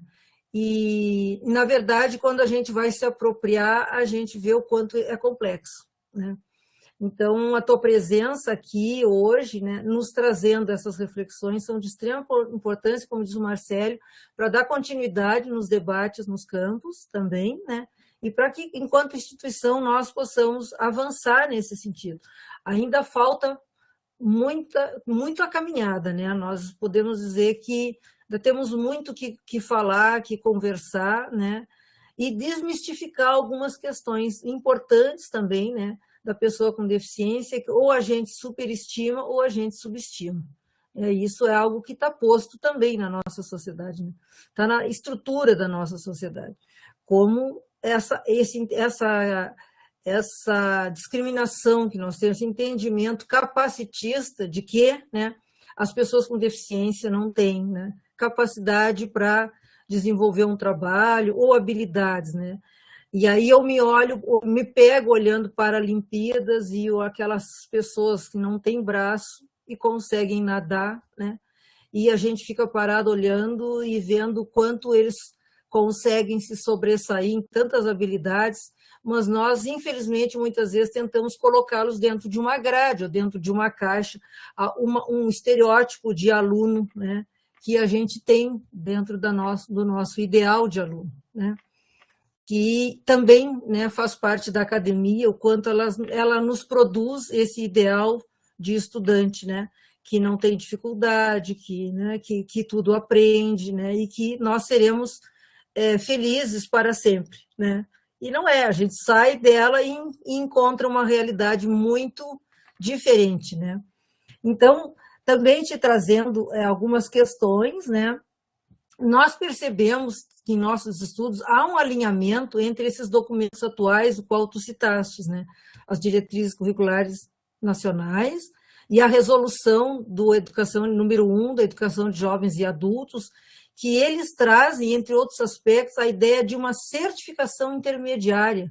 E aí, né, Leonardo, a gente vai buscando conhecer esses documentos e aí se depara com uma proposta que era anterior, que está numa outra roupagem, né, que é esses itinerários formativos, né, e que podem ser, então, feitos, digamos assim, né, sob medida, né, para aquele estudante. E eu te pergunto assim, nessa perspectiva, já que nós observamos, né, que os DCNs e a resolução para o EJA, eles vêm alinhados nessa perspectiva, existe algum outro documento em respeito à educação especial que traga ou que esteja alinhado com essa perspectiva também? De certificação intermediária, você disse? Isso. Então, quando você me mandou, né, os documentos, eu fui pesquisar nas diretrizes que estão atreladas aos institutos federais. Né? E aquilo eu fiquei pensando bastante a respeito e tentando entender, né, se é uma certificação intermediária para depois o estudante retornar para continuidade, né, ou seja, uma pausa durante a trajetória, e faz essa certificação intermediária para ele se inserir no mercado de trabalho, pelo que eu entendi do documento. Posso ter feito uma tradução, uma interpretação equivocada. Mas pelo que eu entendi, que é um risco enorme, né? Dentre esses documentos Frankenstein que a gente costuma receber, então a gente não sabe. Mas basicamente, quando eu penso que a gente está pensando em sujeitos cidadãos, numa perspectiva sócio-histórico-cultural, socio-biopsicológica, e que esse estudante pode ser um valor adjunto, ele ter uma pausa na trajetória, colocar em prática até o que ele conseguiu adquirir até ali, e depois retornar ao Instituto Federal, à universidade, enfim, pode trazer elementos mais palpáveis para esse cidadão. Porque quando ele pausa a trajetória e vai para o mercado de trabalho, para a sociedade, com a perspectiva de alguém em formação, isso pode ser riquíssimo, inclusive é o que acontece muitas vezes nos estágios, nos programas de extensão, mas naquele documento eu não sei se tem exatamente essa direção. Né? Então, assim, se for para esse sentido, né, de possibilitar um perfil intermediário, para que tenha oportunidade de potencializar, de fazer a catarse do que ele ou ela conseguiu trazer, né, nessa trajetória preliminar, pode ser riquíssimo. Mas se isso não for feito com uma estratégia de exclusão da diferença. Para essa pessoa, vamos fazer a certificação intermediária. Por que não fazer para todos os alunos? Entende? Então, assim, sempre que eu fico pensando sobre por que diferenciado, eu fico pensando, igual o Marcelo falou, a diferenciação e tal. A diferenciação curricular, ela vem com uma perspectiva de dinâmica.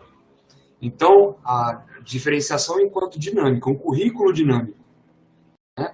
Na perspectiva da acessibilidade, porque envolve atores e não o especialista, mas envolve os atores. Agora, basicamente, se a gente pensar que, quando a gente chegar em gerações, né, que a gente pense só em acessibilidade curricular, ou só em currículo, mas na perspectiva da acessibilidade, aí eu acho que vai uma estrada grande. Então, se eu penso na diferenciação curricular, nessa dinâmica, se o programa daquele curso prevê essa certificação intermediária para todos os estudantes, tudo bem. Mas se é só para aluno com deficiência, aí eu tenho muitas ressalvas. Não sei também se foi na direção, viu, Rosane, que você perguntou. Estou aqui pensando junto com vocês. Leonardo, Rosane, posso? Pode, claro. Nós temos duas perguntas aqui, Leonardo, que elas dialogam entre si e a resposta, né, interessa a muitos. Da Renata e do José Antônio. A Renata é do NAPNE do Campus Camaquã, o José Antônio do NAPNE Campus Passo Fundo. Da Renata primeiro, as duas dialogam. No trabalho do AEE na educação profissional, percebo dificuldades. No trabalho do AEE na educação profissional, percebo dificuldades na organização de acessibilidade curricular, principalmente na situação de estudantes com deficiência intelectual, que se encontram matriculados em cursos que exigem alto grau de abstração e complexidade, como análise e desenvolvimento de sistemas. Como pensar o processo formativo e a certificação nesses casos em que, mesmo com uma série de estratégias organizadas para atender às necessidades específicas, observa-se que o estudante não consegue atingir os objetivos mínimos previstos para as disciplinas? E o José complementa que como incluir uma pessoa com deficiência intelectual sem sofrimento emocional em cursos superiores, mas pode se traduzir em cursos técnicos também, que exigem grande grau de abstração, como a computação, a engenharia, o técnico em informática, técnico em desenvolvimento de sistemas, cursos desse tipo. Então, como conciliar deficiência intelectual com cursos com essa exigência lógica? Essa é uma questão muito desafiadora. A deficiência intelectual, ela é o nó da educação especial, né? Inclusive, tem muitas perspectivas, até do que seja a própria deficiência intelectual.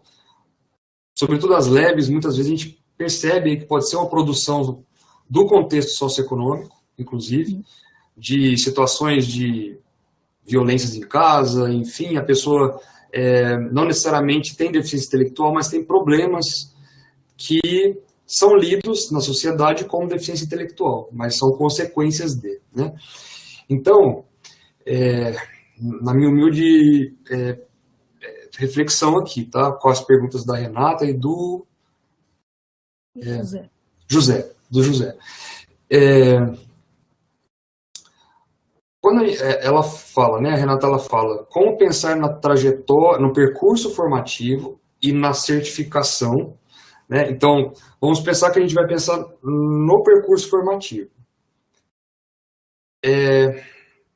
Quando a gente pensa no percurso formativo, a gente tem que ir um pouquinho atrás e pensar, fala que foram feitas várias estratégias, mas essas estratégias, será que elas não foram feitas para poder enquadrar o estudante no que já estava programado? Será que seria importante repensar o próprio programa para todos, de uma maneira que... Por isso que eu falei no desafio da contratação dos profissionais, né? Que, sobretudo em outras áreas, né, não entram para dar aula do conteúdo, né? E aí colocar aquilo numa perspectiva cidadã, de aplicabilidade e também de formar, com a sua profissão, formar os outros profissionais daquela área de uma maneira humanística, mesmo sendo ciência fria ou dura, não lembro como que chamam, tem um nome que o pessoal costuma utilizar, eu acho que é importante a gente resgatar aí qual que é a concepção do docente sobre deficiência, porque é a partir dessa concepção da deficiência que vai se motivar uma atitude para repensar o próprio programa de disciplina, o conteúdo programático.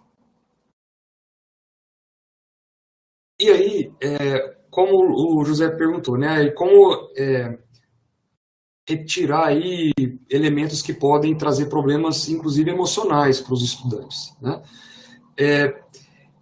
Eu acredito que se dosar essa formação de uma maneira que seja saudável para os colegas que não têm deficiência, em pensar, inclusive, de uma perspectiva cidadã, de acolher esse estudante, porque o que acontece muitas vezes, tá?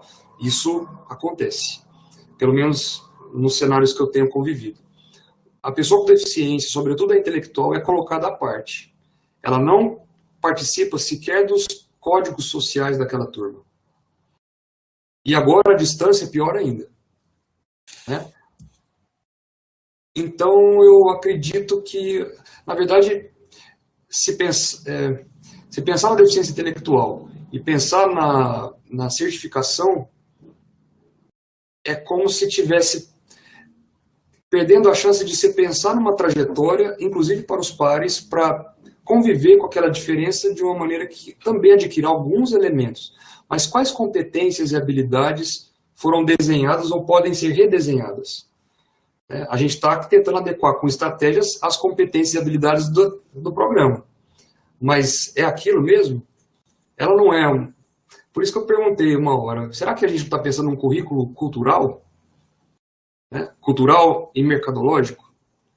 Então, é aí que vai um pouquinho da provocação, para evitar, inclusive, esse sofrimento de todos, né? Até do professor, a angústia de não conseguir transmitir, né, da maneira que poderia ser feita a partir de diálogos também. José e Renata, também não sei se eu consegui. Obrigado pelas perguntas. Posso, Marcelo? Claro, Rosane, por favor. Nós percebemos, né, nos nossos estudos, né, que, na verdade, quando qualquer uma das propostas, terminalidade específica ou certificação diferenciada, elas trazem como um condicionante para essa certificação, né, que após esgotadas todas as possibilidades de aprendizagem, então os estudantes teriam a sua formação. E aqui eu acho importante nós, enquanto instituição, apontarmos para essa dificuldade que não é só nossa, né, é de toda a rede federal, e é uma pergunta que eu deixo para todos nós, né, servidores do IFSU, professores, enfim, né, e de todas as instituições que estão conosco, é a seguinte pergunta: como ter certeza de que nós esgotamos todas as possibilidades quando institucionalmente nós não temos recursos humanos suficientes, né, educadores especiais, né, não temos muitas vezes a sala de recurso e não temos essa temática como um debate presente, né, nos nossos campos, na nossa instituição como um todo. Então, isso é algo, né, vem, né, de acordo com as outras questões que tu colocou, que tu vem trazendo, né, como reflexão para nos fazer, né, pensar sobre isso, e é uma pergunta que nos assola, né? Será que esgotamos mesmo essas possibilidades?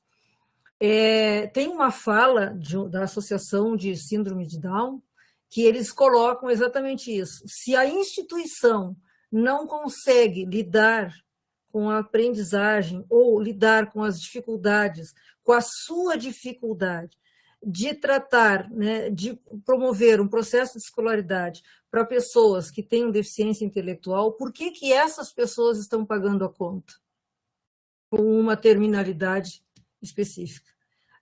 Até que ponto essa terminalidade, é o que tu disse, ela não é um carimbo para o sujeito, mas um carimbo para a própria instituição, né? Então, essas questões nós ainda temos, Leonardo, não conseguimos respondê-las, né? E a gente brinca muito, só sei que nada sei, porque realmente, né, e eu acredito que, enquanto instituição, ainda temos um longo caminho pela frente, né? Não é uma questão de um ou outro, mas de como olhar para esse outro, ser essa outra pessoa, né, e promover para ele essa equidade, né, de direitos que todos nós temos, independente, né, de qualquer outra situação. Então, Marcele, tu tens mais alguma pergunta para o Leonardo? Parece que nós estamos aqui, né?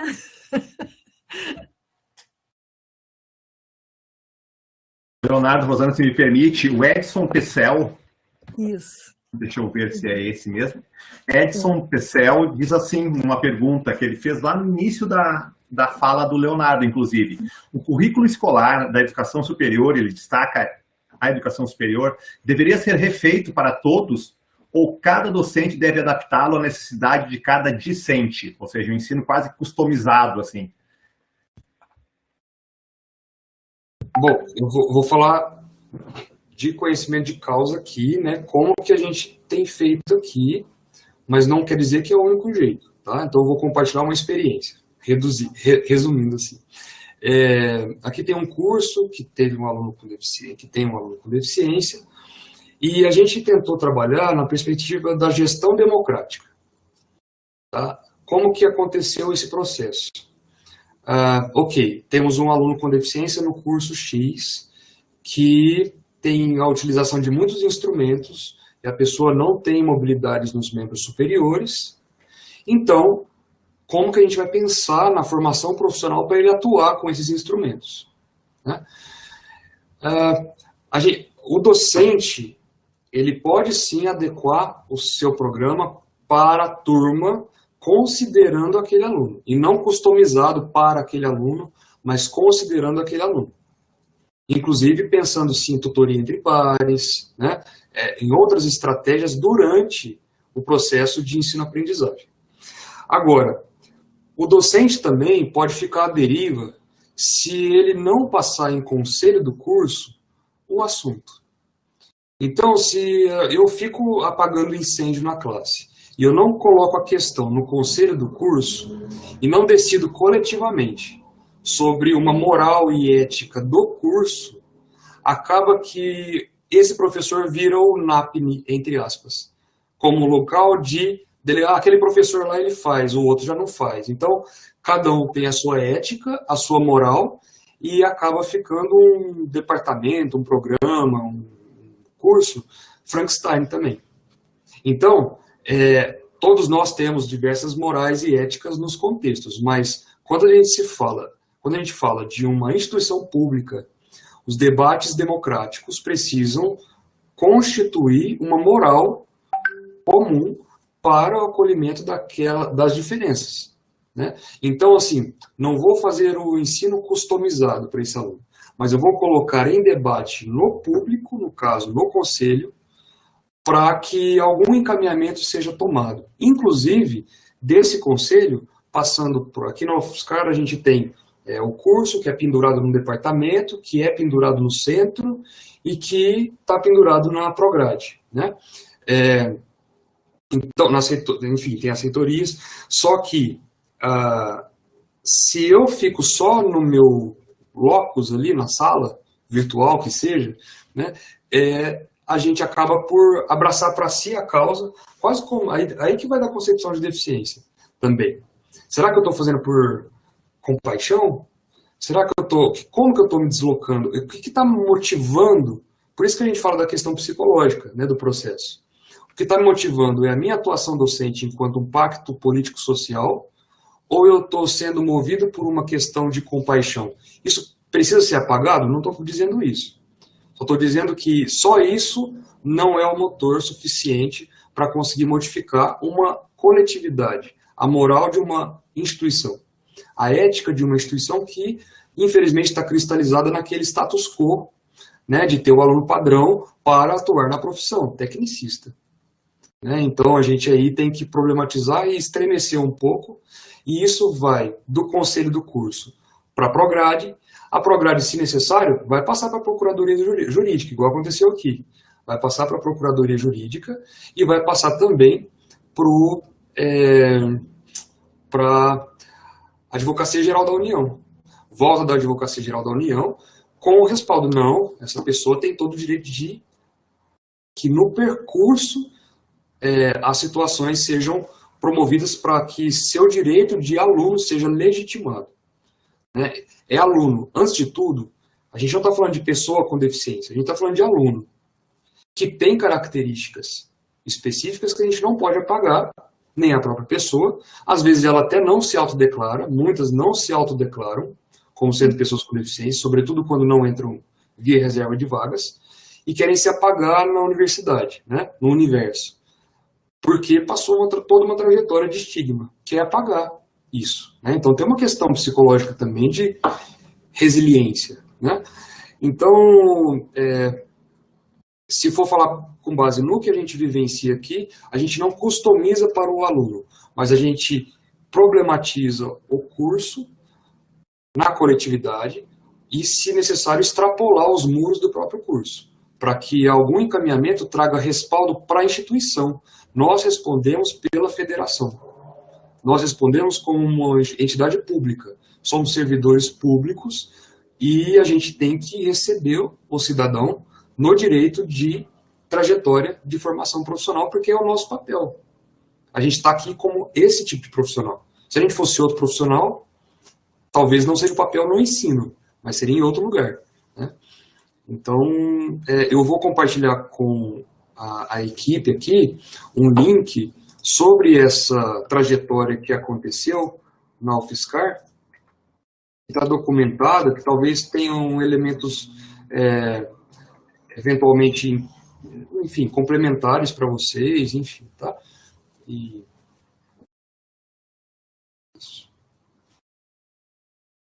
Só uma coisinha, desculpa. Quando vocês falaram sobre sobre diferenciação curricular, a gente precisa, quando a gente fala sobre, nossa, me fugiu agora, mas a Rosane falou uma coisa que eu queria comentar e agora fugiu, mas se eu lembrar eu vou falar novamente, desculpa. Eu falei sobre terminalidade específica e certificação diferenciada, é isso, Leonardo? Isso, mas você falou um ponto que eu falei, nossa, de verdade, tem que problematizar isso, mas depois eu retomo. E nessa experiência que vocês tiveram na UFSCar, eu vou te fazer essa pergunta porque nós sabemos o público que está assistindo e o pessoal tem muita vontade, né, de saber mais sobre isso.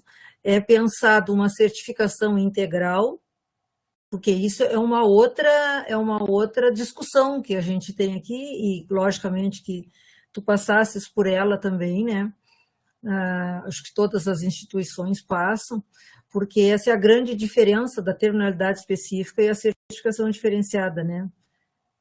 E a terminalidade, tu pode finalizar o processo em qualquer momento, né? Embora ele esteja condicionado à questão do esgotamento, né, de todas as possibilidades.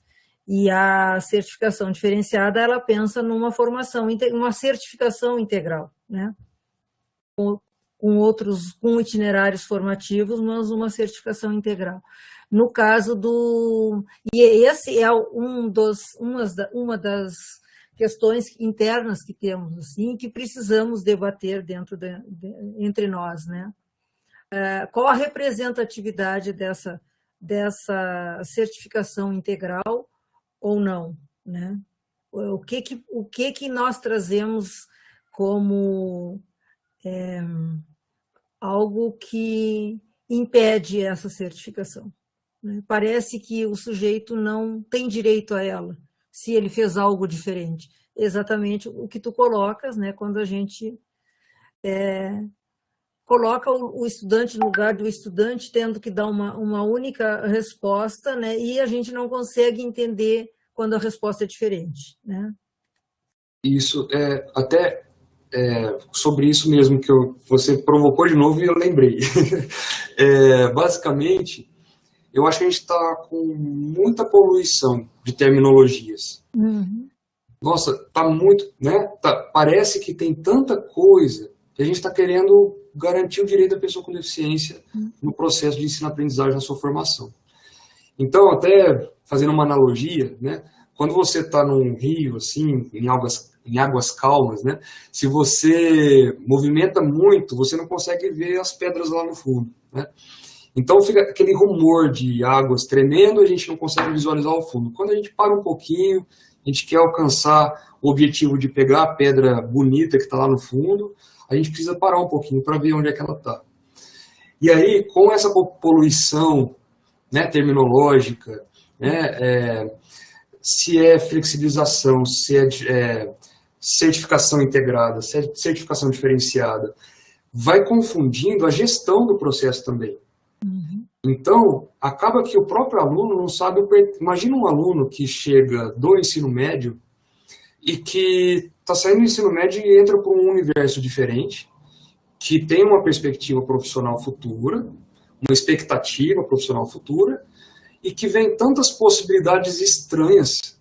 Nossa, então eu posso certificação integrada, posso certificação diferenciada, então deixa eu só ser aluno, né? Então, deixa eu ser aluno, deixa eu me formar, né? Mas essa trajetória ela vai angustiando nós profissionais também, porque a gente quer fazer, né? A gente quer fazer de alguma forma, mas eu acho que por causa daquelas questões de construção Frankenstein, desses documentos normativos, diretrizes, acaba que ficam documentos que vão se poluindo, né? E aí, mas o lá de trás falava isso, agora fala aquilo, né? Grande polêmica é deficiência intelectual e doença mental, né? Que tem na LBI, né? Então, deficiência mental e deficiência intelectual, desculpa. Então, a gente diferencia atualmente, pelo menos na academia, né? Deficiência intelectual e doença mental, que são coisas distintas, né?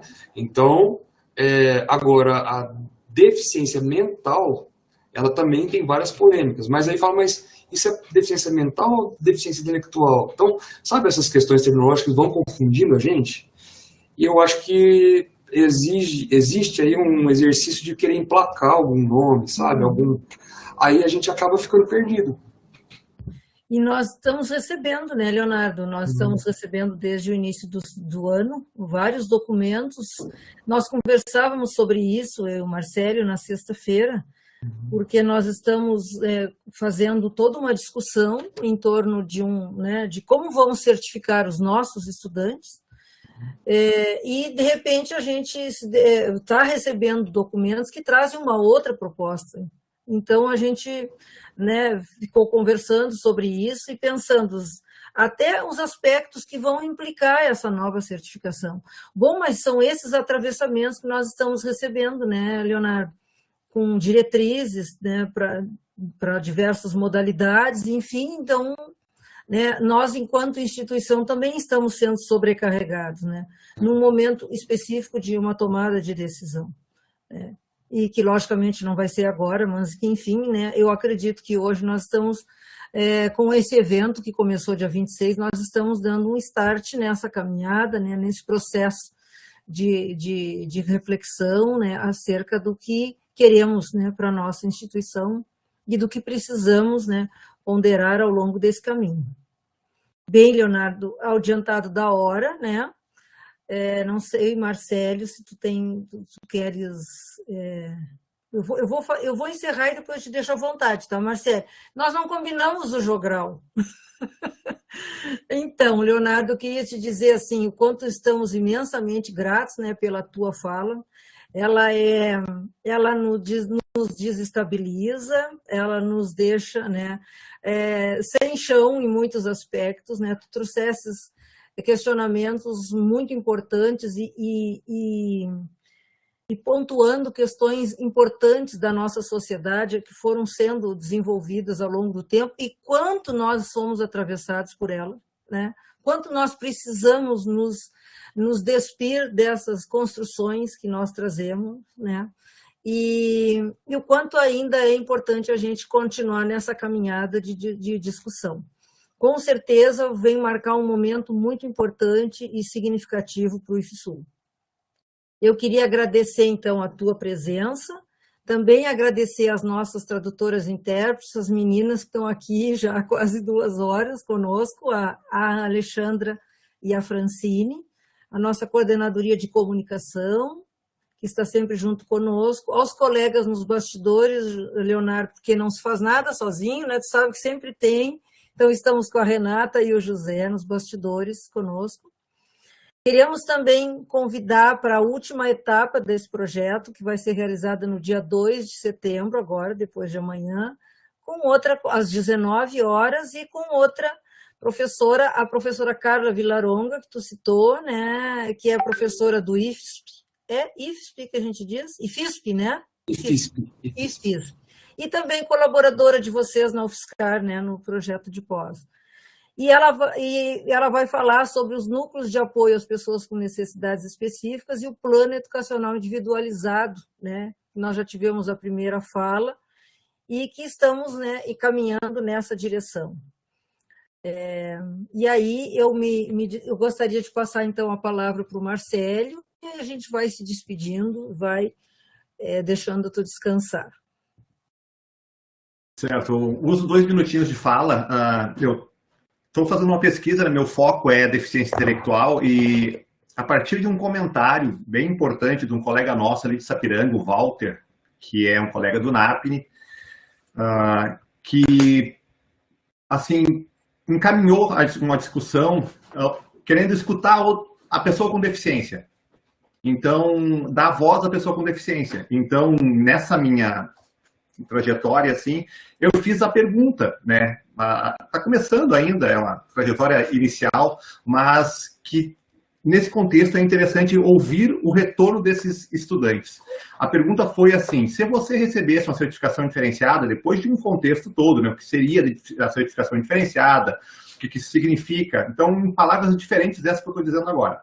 mas no geral, assim, se você recebesse uma certificação diferenciada ao final do curso, para explicar o contexto, você ficaria satisfeito, aceitaria, ficaria chateado? Quer dizer, dei as palavras assim adequadas para cada público que eu entrevistava. Então, a resposta é muito diversa. A resposta é sim, isso me ofenderia, porque eu prefiro reprovar do que receber, porque eu não gosto que tenham pena de mim. Então, as respostas são, assim, perturbadoras quando nós damos voz a esses estudantes. Então,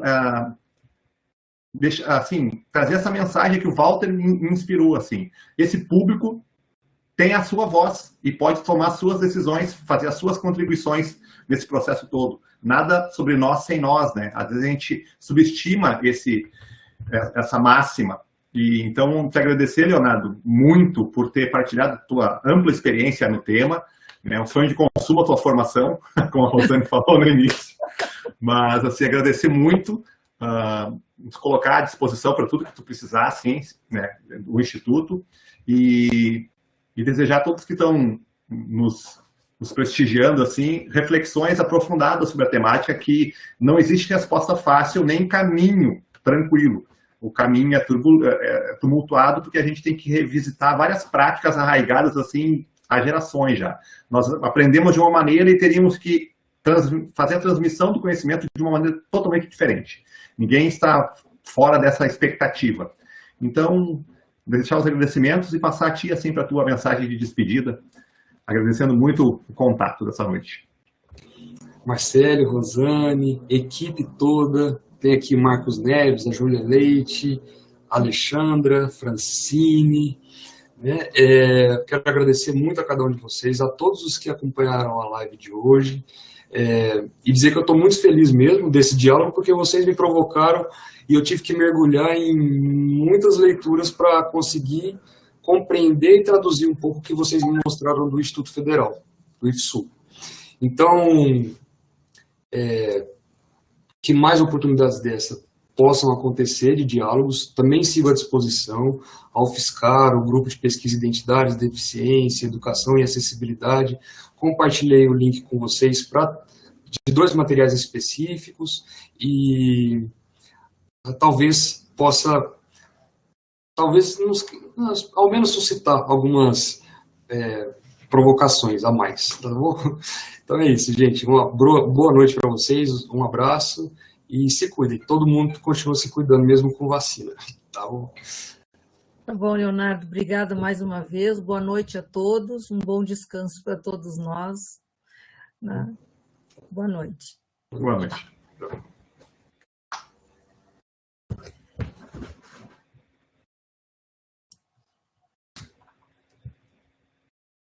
Oi, Marcelo.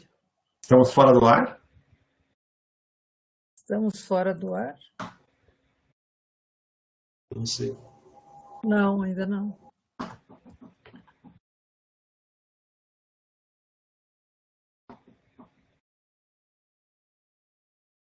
Tem aqui o sinal de transmitindo. Uhum.